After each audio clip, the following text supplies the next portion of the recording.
13% of the United States population is made up of immigrants. These people leave their countries for a variety of reasons. Most come to the U.S. in search of opportunities to improve their lives and hopes to achieve the American dream.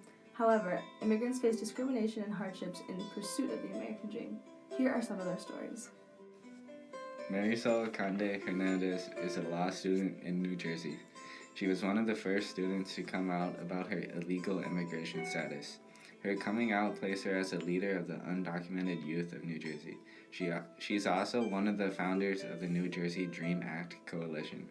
As a kid, Marisol was too open over her status. She said that she always felt protected since she was a model student.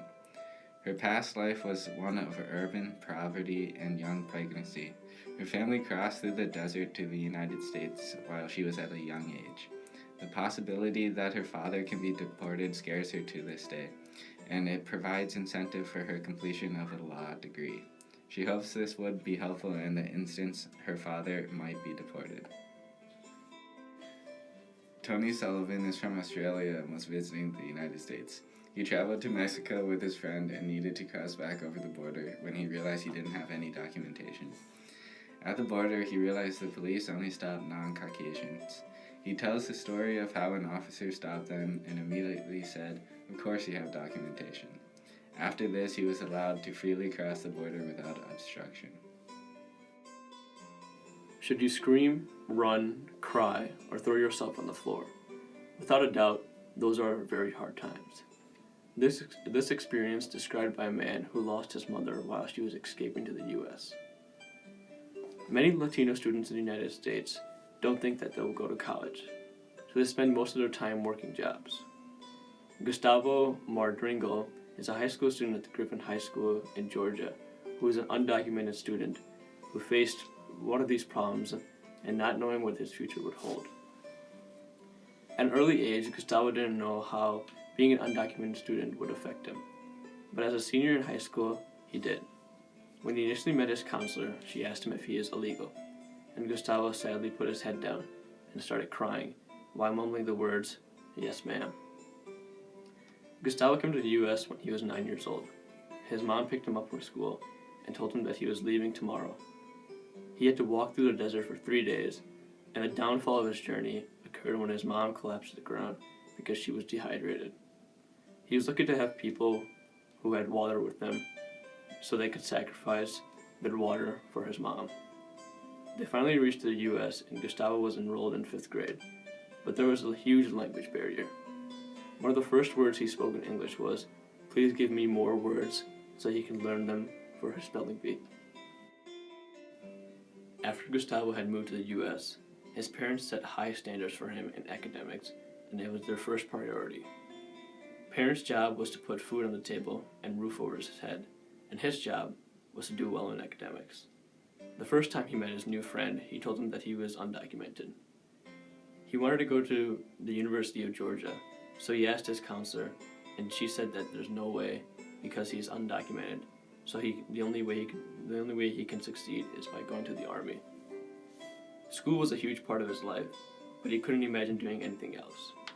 Gustavo was the first person in his family to graduate high school. After high school, he worked full-time, about 80 to 90 hours per week. Gustavo loved school more than anything, and he couldn't stay away from learning, and he really wanted a degree. After doing a lot of online research, he found this thing called the Dream Act, which would allow undocumented students to get started on a path toward legalization. And if you successfully completed 2 years of college and 2 years of military, the Dream Act would be valid. The Dream Act had started in 2001, and it peaked around 2008. Gustavo's future was the Dream Act, and he did everything he could to promote it. He felt energized and knew that there was some hope. However, the Dream Act had gone through the House, but it lost 5 Democratic votes in the Senate, and in late 2010, the Dream Act was defeated. But there was still a few of Gustavo's friends that kept going with his dream. The state of Georgia had banned undocumented students, no matter how qualified you were, from attending the top 5 colleges in the state. However, in Athens, Georgia, there was a preparatory university that was designed for undocumented students to go so they can still have the college experience. At this university, professors donated their time to teach college-level courses to students who want to go to college but can't because of their immigration status. One of the professors approached Gustavo and asked him to join. Gustavo accepted this opportunity, and with their help, Gustavo was accepted to and received a full-time scholarship from a 4-year university in New England, where he is currently a sophomore. Julio is a Mexican immigrant who has been deported 7 times in his life and has successfully crossed back into the U.S. 8 times. Each time he crosses, he returns to the same farming town in California to continue his job of farming. He recalls the difficulties of crossing the border from Mexico. One time he says his group's coyote, or border guide, made them wait for weeks in the desert, claiming it was too dangerous to cross at the time. Fearing starvation and dehydration, Julio deserted the group to make his own way across the border. He remembers the fear he felt in those days in the desert, having to follow cows that would lead him to water, and jumping trains in the hopes to ride into the U.S. After making it out of the desert, he realizes how fortunate he is to have made it out alive. 11-year-old Christian Omar Reyes is from Honduras. Like many kids that live in the outskirt area, the cartels are constantly recruiting young children to join the gangs. The cartels are found everywhere, whether they are police officers, students in schools, or your local grocer. They recruit kids of all ages to join the drug war. Narcos put pressure on kids to sell drugs so that they can expand their business and make more money. Some recruits are as young as 6. Christian describes one time at his school when a 12-year-old pulled a gun on his teacher and threatened to kill her if she did not let 3 other kids out of class to help distribute crack cocaine. Christian's father was brutally murdered by the cartels during his shift as a security guard at a local store. Numerous other people have been killed by the cartels during attempted robbery, such as a young girl who was brutally murdered by the cartels for $5. After this tragic event, his mother decided to hire a human smuggler to get her to Florida. She promised to send for her son when she was settled there. It had been 3 years when the interview was conducted that Christian's mother had left and she still had not sent for him. Many children face similar predicaments of being parentless in a brutal society because their parents have left to set up a new life for them and haven't sent for them yet. The majority of people decide to leave because of violence that the cartels spread. They come to the U.S. in hopes of a better, safer life. Sambo is an immigrant from the African country of Cameroon. While in Cameroon, he was forced into jails during protests in a government effort to stop revolts. While Sambo did not participate in the protests, he was still taken to jail. Now that Sambo has fled to the U.S., he noticed a similarity between the unfairness of being jailed in Cameroon to his experience of being held in the immigration detention centers where he now stays in the U.S. Sambo states his frustration with the system, claiming that he and other undocumented immigrants are mixed with inmates who have committed serious crimes while he is detained only for not having citizenship. In addition to this, Sambo also has had no luck with the legal system. His experience with lawyers is that they take his money only to claim they can do nothing to help his situation.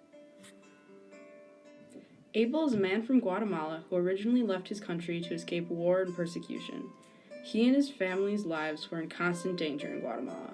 So at the age of 12, Abel left to Mexico, where he first dealt with immigration. A few years later, Abel was given the opportunity to come to the United States. He was told it was even better in America.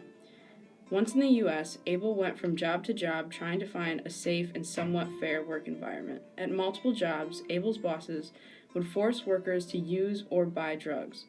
The working conditions were so bad that Abel saw many injuries and deaths on the job. Immigrants like Abel were expected to work up to 20-hour days and return to next to nothing. After years, Abel began to speak out for his rights. Abel wanted to be treated like a human being. He also wanted to pay taxes and become a contributing member of society. However, his requests were only met with violence. Abel said, "My illusion, my dream, was to come here because everything would be total peace and calm in the United States. I later found out it was all a sham." Many immigrants come to the U.S. to better their lives and in search of the American dream. In the words of Gustavo, even though the American dream is unreachable for some of us, that shouldn't make us not try to succeed. Instead, it should encourage us. It is not an individual struggle, it's a collective struggle. Although they don't have legal status, many immigrants like Abel already identify as Americans. Abel said, "With or without papers, I feel I have the same rights. I feel American."